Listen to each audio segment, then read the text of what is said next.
May bagong pagsabog ang Bulkang Taal kaninang umaga, pinakamalakas kumpara sa dalawang naunang minor phreato magmatic eruption nitong Oktubre ayon po yan sa PHIVOLCS. Nagdunot pa yan ng ashfall sa ilang lugar sa Batangas. At mula sa bayan ng Laurel, nakatutok live si June Veneracion. June. Vicky, daing ng ilang residente sa barangay Buso-Buso dito sa bayan ng Laurel, Batangas ang mabahong amoy at abo na dala ng pagsabog ng Bulkang Taal kaninang umaga.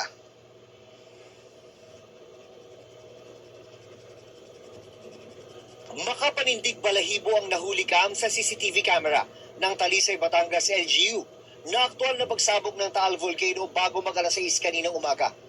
Tumagal ito ng 4 na minuto. Kinakamahan din po. Siyempre, napatok po yan eh. Ayon sa PHIVOLCS, minor phreatomagmatic eruption ang nangyari sa Taal Volcano na pangatlong beses na ngayong taon. Una noong October 2, na sinundan noong October 5. Pero pinakamalakas daw ang kaninang umaga na umabot ng 2,800 meters ang plume o usok. Ang nagiging cause nito, nagsisipage po yung lake water natin papunta sa shallow part ng magma. Parang ano lang po yan, pinainit na kawali, mainit na mainit. Subukan yung lagyan ng tubig, nag-explode po. Pero ang ganitong aktibidad ng bulkan ay normal na raw pagkatapos ng major eruption noong 2020 ayon sa PHIVOLCS. Maswerte ang mga taga-Talisay dahil hindi sila direktang naapektuhan. Normal naman po at tuloy naman po ang buhay. Tuloy yung pasok ng mga bata. Pero ang tinamaan ng ashfall ang barangay Buso-Buso sa bayan ng Laurel. Nabagyo ng lupa din eh. Nasa paaralan na roon ang mga estudyanteng ito nang magkasabay ang bumagsak na abo at ulan. Wow naman. Putik ay putik. Paso. Ngayong tulo ay. Wow! Sinuspindi agad ang klase. Parang puro putik po yung ulan niya. Kaya hindi sinuspend na po. Tsaka din po dun sa amoy ng vulkan.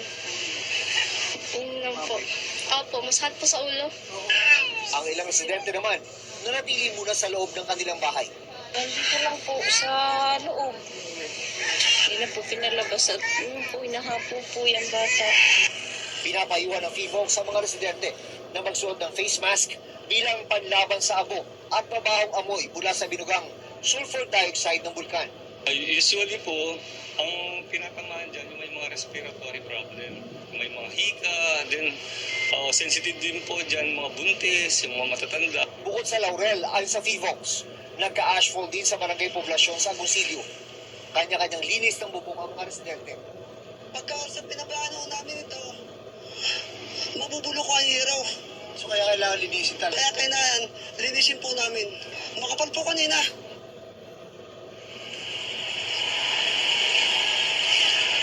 Vicky, nakataas pa rin ang alert level 1 sa Taal at wala nakikitang indikasyon ang PHIVOLCS na kailangan itaas sa alert level 2 at wala ring nakikitang senyalis, Vicky, ang ehensya na maaring maulit ang major eruption ng 2020. Vicky. Maraming salamat sa iyo, June Veneracion.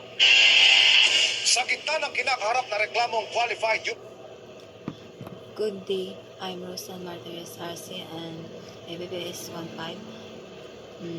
I'm here today to bring you the latest news on Taal Volcano, which erupted earlier this morning, December 3rd. Taal Volcano, located in the Philippines, has erupted for the third time this week with a phreatomagmatic event occurring at 5:58 a.m. this morning. This type of eruption happens when magma interacts with water, creating a steam-driven explosion. The eruption lasted for 4 minutes and produced a grayish plume reaching 2,800 meters size. Ashfall has been reported in part of Agoncillo and Laurel, Batangas, about 80 kilometers south of Manila. While this eruption was relatively minor, it served as a reminder of the potential dangers posed by volcano. The Philippines the Philippines